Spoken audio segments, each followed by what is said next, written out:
más Plankton, la teoría del cuánto, la teoría del Big Bang, Reddy, la Pasteur. O sea, son gente que merece respeto, que se les conoce por su trascendencia. O Pari, la teoría quimiosintética. Pues por eso es necesario que les obligo yo a ciertos aspectos de teorías, nombrecitos, porque eso, aquí supongamos Gregorio Mendel, también falta la teoría de ¿cómo de la selección, evolución y selección, y ahí no la veo, supongamos Gregorio Mendel, y yo puedo tomarlo porque lo hace Robertis. ¿Ya? Por eso les digo, busquen, lean el Robertis para que podamos ver algunas, o busquen pues algunas teorías de la evolución. Gregorio Mendel no debe faltar, supongamos. Teorías de la evolución también, a ver, vamos a ver, no sé, el Koch, o Pasteur junto también con Koch, el bacilo de Koch. Entonces son teorías también que han ido haciendo algunos experimentos que han marcado la evolución de la medicina. Entonces vamos a ver acá en los ciclos biogeoquímicos. Listo. Entonces acá los ciclos biogeoquímicos están cifrados por los elementos básicos que están conformados los organismos vivos: el nitrógeno, el oxígeno, el carbono, el azufre y el fósforo. Y que es importante que todos estos elementos se van organizando cada vez en unas especies más ricas y se interaccionan con todos los espacios de nuestro planeta. Espacios por decir el mar, el agua, los ríos, espacios por decir la tierra y el aire. Entonces estos elementos van circulando. Estos elementos pasan de orgánico a inorgánico, por eso se les llama ciclo bioquímico. Actúan como sistemas cerrados dentro de cada uno, dentro de la materia, ¿ya? Y permanecen en constante cambio en sus estados de valencia.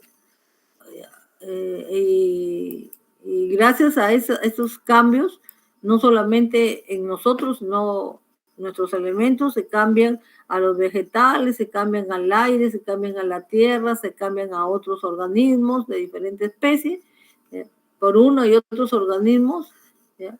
Y esto es muy importante porque gracias a ello se da el movimiento energético y la organización en el planeta. Entonces es importante que sigan existiendo esos ciclos biogeoquímicos.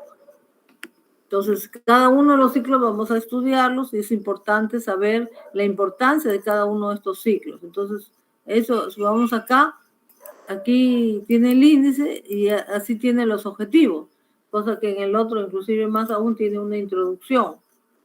¿Verdad? Una introducción pequeña, unos objetivos y el índice. Entonces, en el índice vamos a ver de todas maneras que es de nuevo que ciclo, y los ciclos importantes son los ciclos sedimentarios, el fósforo, azufre, y los ciclos gaseosos, el carbono, nitrógeno, oxígeno, y el ciclo hidrobiológico, el ciclo del agua. Aquí también estaba viendo la clase anterior, pero aquí también tenemos las cadenas tróficas, niveles de organización, la intercambio de energía, y acá esta red trófica es las interacciones entre las especies. Pero vamos a ver si aquí es suficiente, entonces el grupo anterior ya no haría. Vamos a ver hasta qué nivel han llegado. Entonces acá serían los ciclos bioquímicos fundamentales, son el agua, el ciclo del oxígeno, del nitrógeno, del carbono, del fósforo. Aquí faltaría el del azufre, nitrógeno, carbono, fósforo. Sí, faltaría del oxígeno. Todos esos son ciclos biogeoquímicos que se dan en la Tierra. ¿Qué se caracteriza un ciclo? Que cada uno de estos interacciona con el medio, con la Tierra, con el agua y con el aire, en diferentes formas. Eso es importante. Entonces, los ciclos biogeoquímicos se interaccionan con algunos otros elementos. Puede ser que interaccionen. Entonces, aquí están algunos otros elementos, los macronutrientes y los micronutrientes.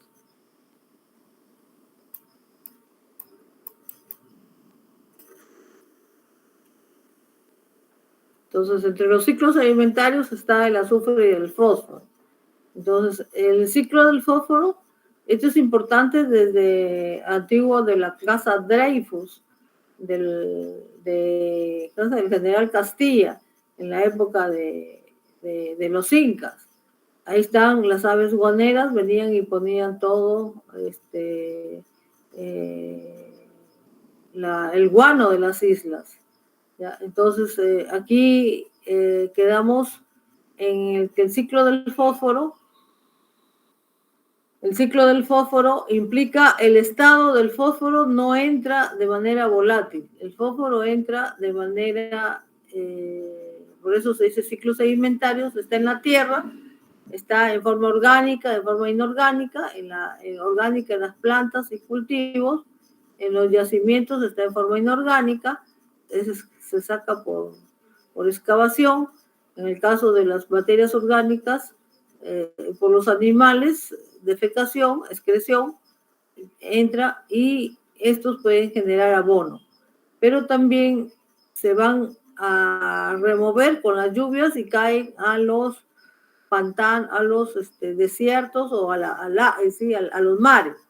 Y en los mares se da la descomposición y el fósforo de nuevo pasa a ser fósforo inorgánico.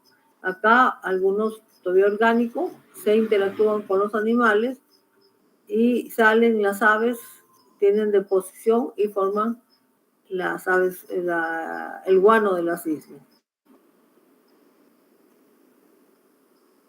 Eso es en cuanto al ciclo del azufre. Pero ahora, el ciclo del azufre, ¿cómo pasa? El ciclo del azufre mayormente puede pasar de sulfato a gas sulfídrico. Entonces, este sulfato es pesado, cae a la tierra. En la tierra, por los animales, por las bacterias desulfidrasas, vuelve al aire como gas sulfídrico. Y este gas sulfídrico puede ser atrapado por algunos animales, por algunos vegetales, y en las plantas es atrapado como sulfato o como parte de los aminoácidos azufrados. Sin embargo, este azufre también puede pasar al medio ambiente con respecto a los rayos, formar gas ácido sulfúrico y caer a la tierra y acidificar todos los cultivos. O sea, esa es la ruta que puede quejar. En el caso de las plantas o los animales, cuando mueren, se descomponen y botan gas sulfúrico o azufre. Esto pasa acá a las tierras de cultivo para poder tener fértil la tierra.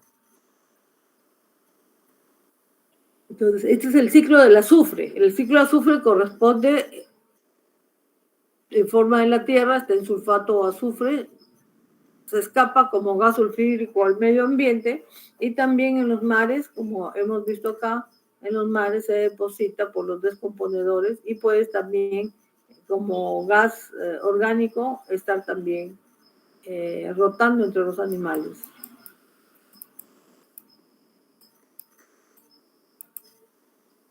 Entonces este es el ciclo del oxígeno.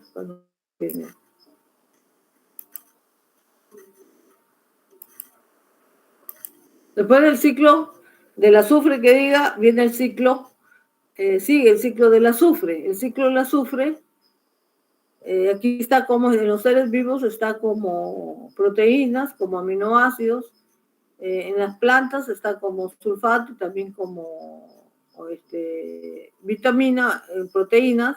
En la atmósfera puede estar como gas sulfídrico, y con los rayos solares y el agua se puede formar ácido sulfúrico que daña la tierra. En la atmósfera está como gas sulfídrico o que está con sulfito o óxidos de azufre. Es muy importante porque esto, en presencia de descargas y todo, se vuelve gas sulfúrico y cae, y si cae mucho puede acidificar la tierra.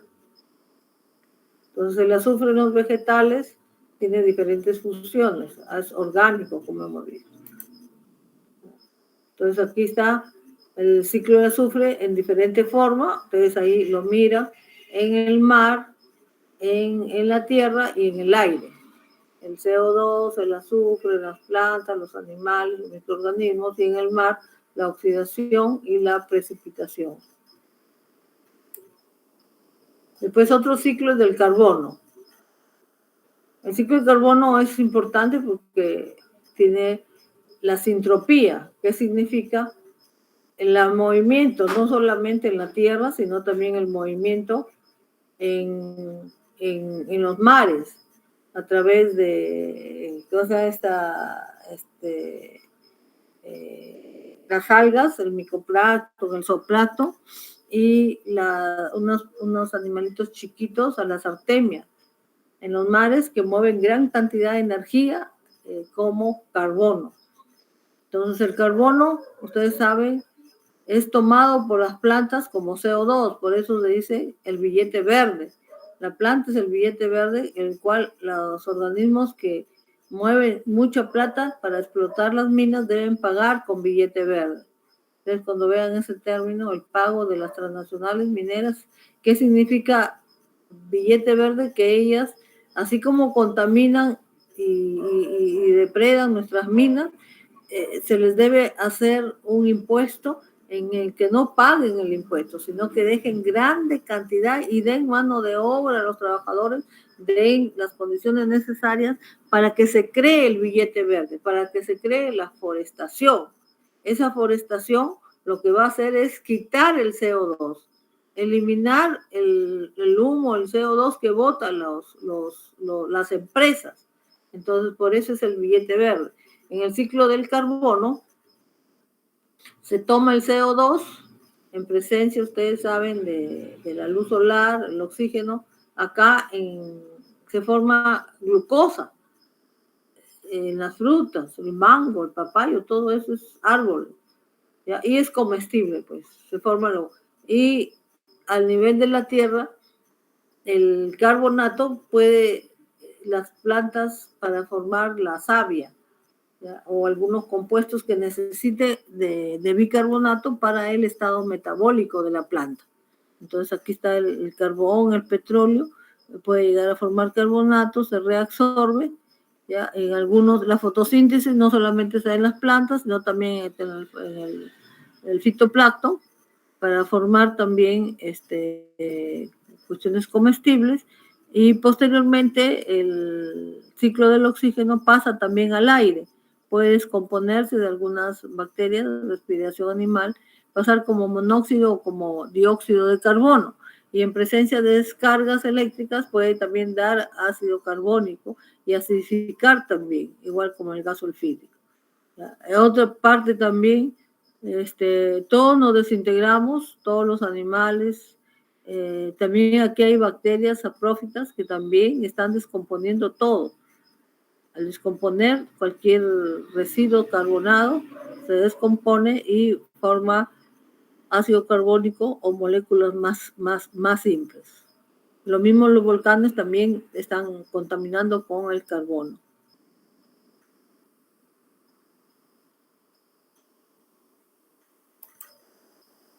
Entonces el carbono es la parte esencial, mueve grandes cantidades. En los ciclos bioquímicos tenemos que en el aire tenemos como CO2 o como monóxido de carbono o como ácido carbónico. Cae y puede acidificar.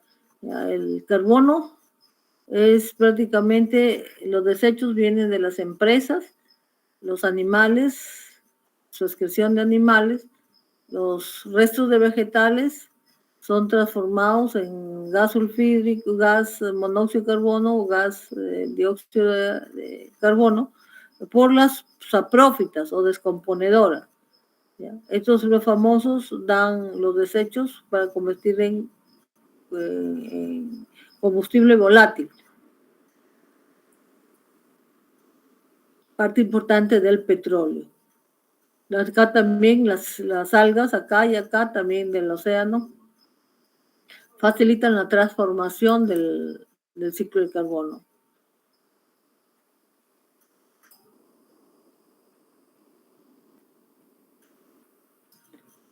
Acá también tenemos el ciclo del nitrógeno.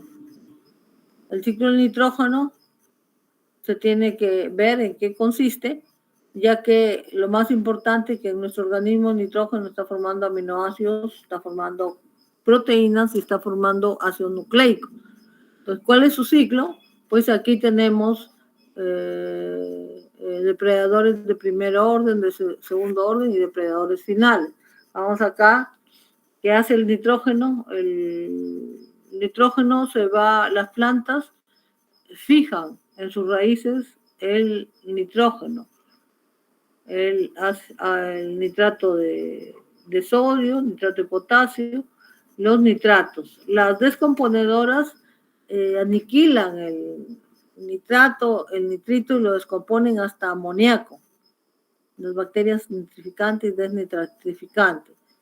Luego también esas mismas descomponedoras pueden eliminar el amoníaco como óxido de nitrógeno o como dióxido de nitrógeno. Y también en función de los gases o de las descargas eléctricas, pueden producir ácido nítrico y acidificar los terrenos de cultivo, cuando si se forma mucho gas. Entonces este gas, especialmente como amonio, todo, no debe prevalecer. Entonces por eso los sitios donde se pudren las cosas y todo avanza cantidad de amoníaco o de nitrógeno.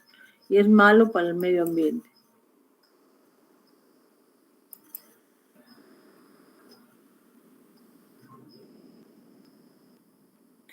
Entonces acá estamos viendo el nitrógeno. Se puede transformar de nitrógeno sólido a amoníaco. Entonces, el nitrógeno tiene una ruta larga que recorrer por tierra, por mar y por aire. Aquí tenemos el desempeño de nitrógeno, nitrato, nitrito, nitroso y amoníaco. Esto se va por los suelos y posteriormente sale a la atmósfera como óxido o como molécula de nitrógeno. Forma el ácido carbónico como lluvia, el ácido nítrico como lluvia ácida. Está gobernada por la acción de bacterias, hongos,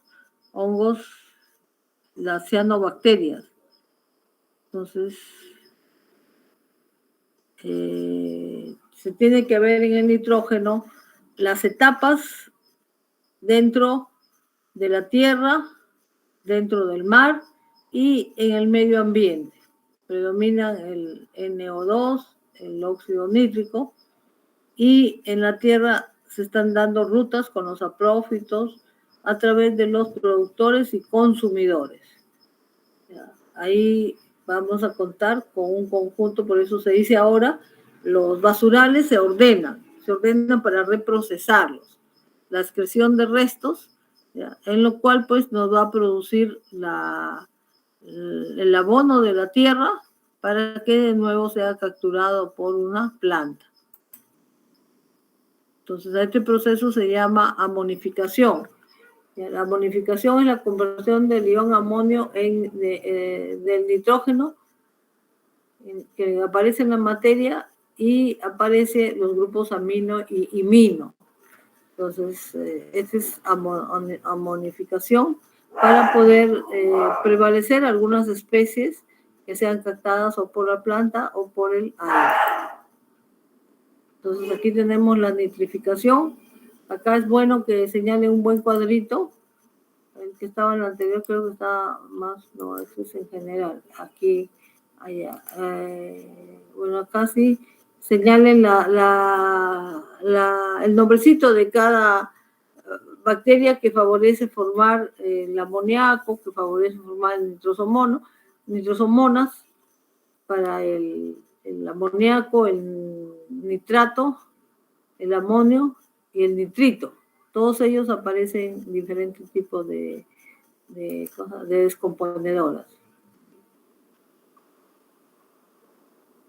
Acá está la nitrificación, lo realiza las nitrosomonas y el nitrosococcus. Es muy importante que se ponga ahí quién es la que produce los nitritos, que en este caso los nitritos, la nitrosomona, los nitratos, el género Nitrobacter, nitrosomonas, el género NO3 es Nitrobacter. Es importante. Aparte del ciclo del nitrógeno ya está el ciclo del oxígeno, que es el mismo del carbono porque es su contraparte. El oxígeno se utiliza en las plantas el CO2 y se bota en el oxígeno para la respiración.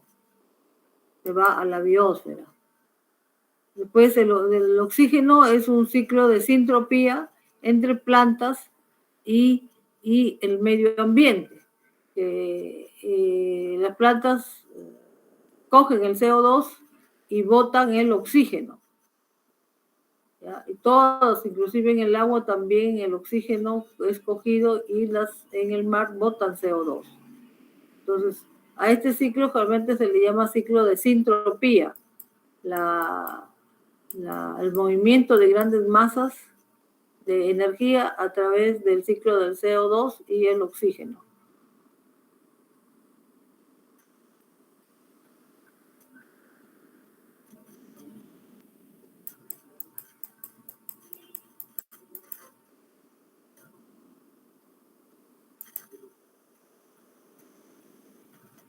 Después el ciclo del agua, ese sí es importante que ustedes vean, porque eso es lo que estamos viendo ahorita en nuestro planeta. Los grandes fenómenos, el niño costero, el enfriamiento, los grandes movimientos de oleajes, todas esas cosas, que simplemente son por cambios de temperatura, desde el deshielo que ocurre, y se van dando el ciclo del agua. Ustedes tienen que ver importantes, saber qué cosa es transpiración, qué cosa es condensación, qué cosa es evaporación, sublimación, porque esto deben dominar, ya, porque a estos grandes formas de transpiración del agua aparecen los bosques húmedos, los bosques secos, ¿ya? La capacidad de retención del agua en nuestros bosques húmedos.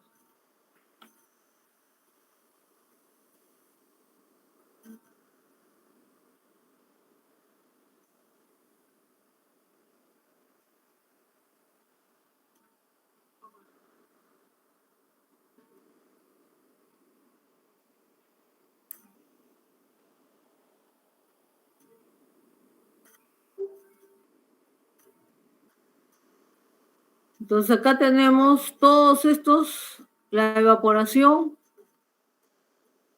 da origen a las nubes y después se condensan y caen en forma de lluvia. La transpiración es que esa evaporación no llega a las nubes, sino se condensa en las plantas y se forman los bosques húmedos, los bosques con neblina. ¿Ya? Y la gran evaporación, pues, en los océanos abiertos. ¿Sí?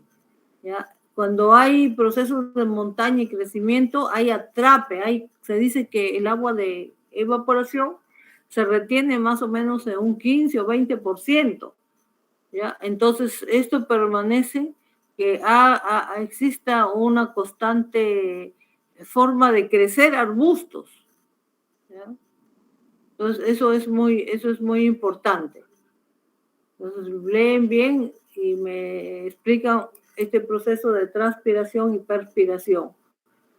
Lo grande es que suceda la evaporación y la precipitación, que se vaya hasta las nubes. Pero lamentablemente cuando hay montañas y cuando hay crecimiento de árboles, llega a retenerse acá agua de perspiración, de transpiración. Y lo otro que es una vez que baja, tanto de esta o del otro agua, se forman las escorrentías, se forman los pasadizos secretos y el agua, el flujo subterráneo. Por eso es que a veces descavan para ver en dónde hay estos flujos subterráneos, para formar los pozos. Y lo bueno es que cuando el agua se evapora, se cae y hay la escorrentía, o sea, vuelve a condensar, esta agua baja bebible.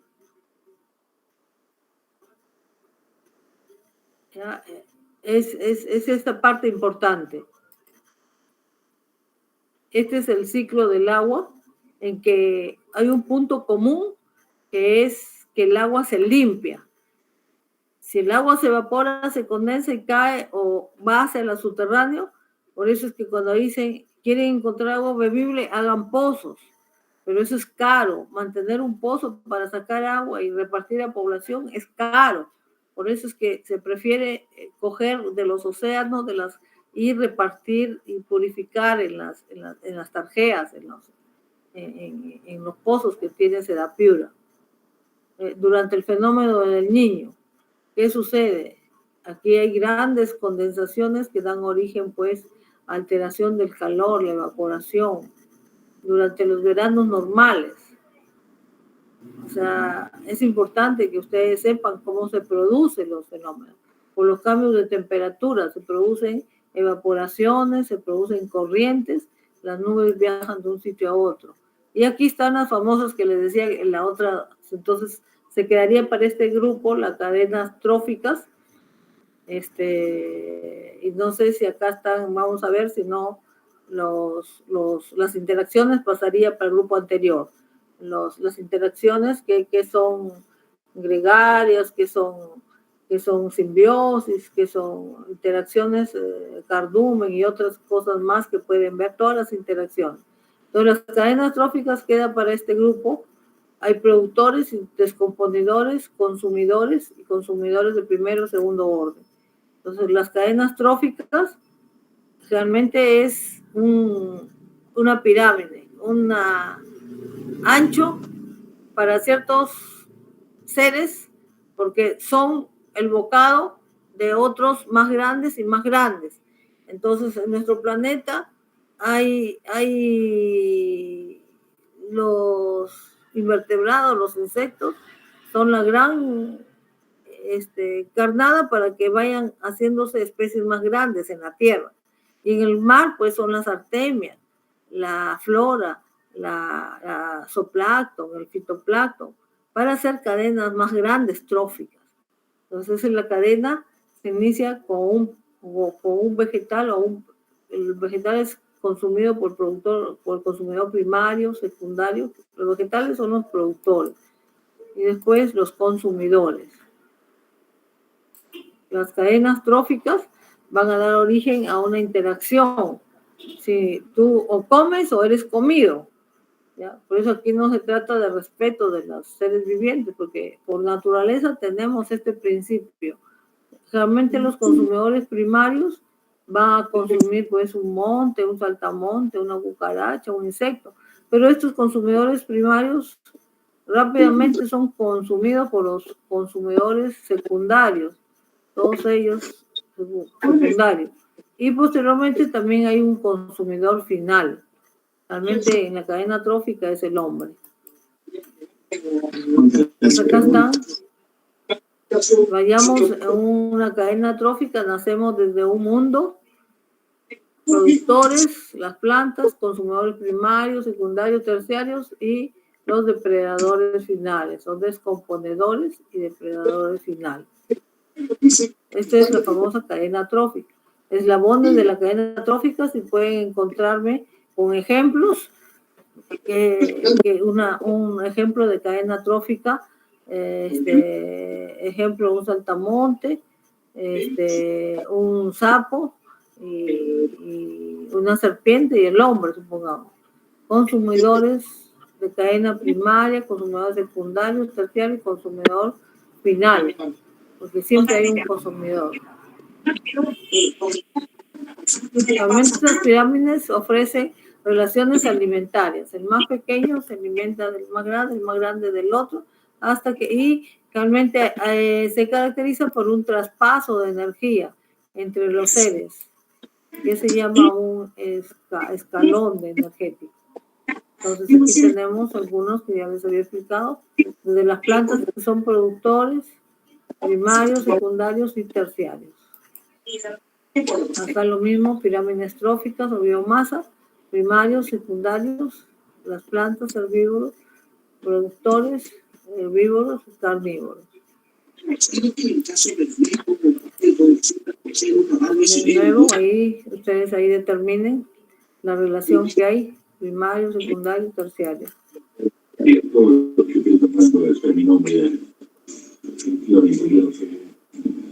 Acá son ejemplos de cadenas tróficas, pero me gustaría que los ejemplos los den con nombres precisos. O sea, qué relación o cómo se comportaría una cadena trófica con respecto a un árbol o un insecto, una rana, supongamos, una serpiente y un halcón. Entonces ustedes tienen que construir la cadena o hacer la cadena. ¿Cuál sería la cadena más perfecta? Simplemente poder seleccionarla. Como pregunta, inclusive puede ser. Cadena trófica terrestre. Aquí estamos realmente productor primario, fotosintético, consumidor primario, un ratón, consumidor secundario, una boa, consumidor terciario final, un halcón, un águila. Y posteriormente los residuos son bioreactores, los saprófitos, las bacterias y los hongos. Ahí está la cadena trófica marina, son los peces y las aves marinas. Aquí está la cadena trófica marina, el zooplancton. A partir de esta no está la artemia. El script, no es artemia, sino los script. Ese da origen a la energía de todo, la parte de todo lo que son los mares, el script. Entonces, lo más chiquitito, el zooplancton, el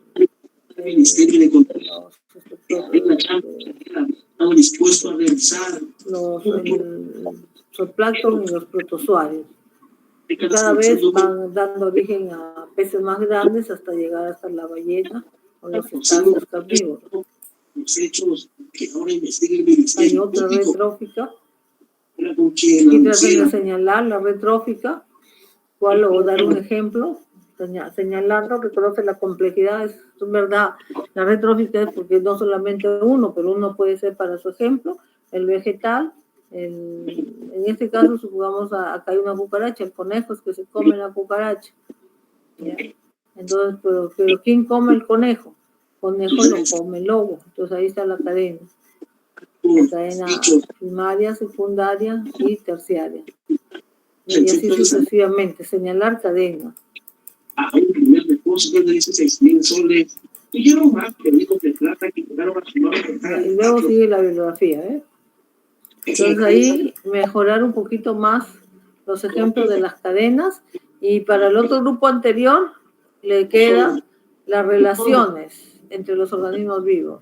O sea, el mutualismo, el comensalismo, el gregaria, los cardúmenes, todo tipo de relación, y explicar el tipo de relación. El mutualismo, y si es posible poner una relación. Acá las cadenas tróficas, hacer un poquito más de ejemplos de cadenas tróficas, pero así no, sino organizado. Descríbame la cadena. Aquí, supongamos, pueden describir 3 ejemplos de cadena. Y eso lo ponen ahí, dice, a ver, el alumno tal, muéstrame un ejemplo de cadena. Entonces aquí el consumidor, el productor va a ser este, el consumidor posiblemente este, consumidor segundo, el terciario, el final. O sea, que conozcan ustedes. ¿Ya? Entonces hasta aquí quedamos. Ya con esto ustedes tienen la asesoría de la clase 2 y 3. Saben de lo que se trata, es cuestión de que ya ustedes se pongan a ordenar. En los ciclos bioquímicos es muy bonito. ¿Ya? ¿Por qué? Porque son las cadenas que constantemente vemos. El ciclo del agua es el ciclo que estamos viendo. ¿Por qué hay condensaciones? ¿Cuál es el cambio? Como dice, ¿en qué condiciones vamos por qué lleva a producirse? Entonces hay que leer bien el ciclo, traerlo arregladito, y los demás ciclos, pues, definitivamente también son importantes. El del carbono que hemos hecho, el del azufre, el del fósforo, el del nitrógeno. Lo hemos hecho acá, y el ciclo del carbono y del nitrógeno como sintropía, ¿ya? Porque eso son la energía que mueve el mundo, y esos ciclos van en 3 etapas: en la tierra, en las aguas y en el aire, y va a dar origen a sus productos. Cada uno de ellos, pues, va a estar origen en aminoácidos, en los seres vivos, en el ambiente, va como sal, ya sea sulfato, nitrato, como sal, y va a ser absorbida por las raíces de las plantas. Y las plantas van a producir. Entonces viene el depredador primario y se come la hierba, se come el pasto. Luego viene un consumidor secundario, se lo traga, se lo consume el conejo, todo, una víbora, y un consumidor terciario, el halcón, y por último el hombre que caza a un depredador secundario, y sencillamente, luego el consumidor final llega a morir. ¿Y cuál es su destino? La descomposición por los saprófitos y la reconstitución del suelo. Eso es importante, no todo ciclo bioquímico hace esa rotación, ¿ya? Entonces, con esto damos por terminado, por favor, y traten, mañana vamos a ver cómo están, si no daré por esta semana la última inducción, pero no podemos parar en clase, ya ustedes ya mejoren, mejoren preguntas para la participación, y lo hacen un poquito más metodológico, no han hecho algunos ejemplos, no es de leer, sino llevar un concepto y explicarlo. Entonces, hasta aquí llegamos, jóvenes, nos vemos, ya si ustedes continúan con la práctica, nos veríamos mañana, es la tercera teoría, tendremos la clase 2, 3, tenemos la clase 4 y la segunda práctica. A las 8, por favor, no puedo a otra hora, porque los sábados y domingos tengo turnos, salgo recién a las 7:45, 7:50. Aquí en la casa estoy a las 8, si no les llego y les digo espérenme 10 minutos. Y el domingo solamente una práctica. Y ahí terminamos las asesorías y estamos listos para la próxima semana. Entonces, jóvenes,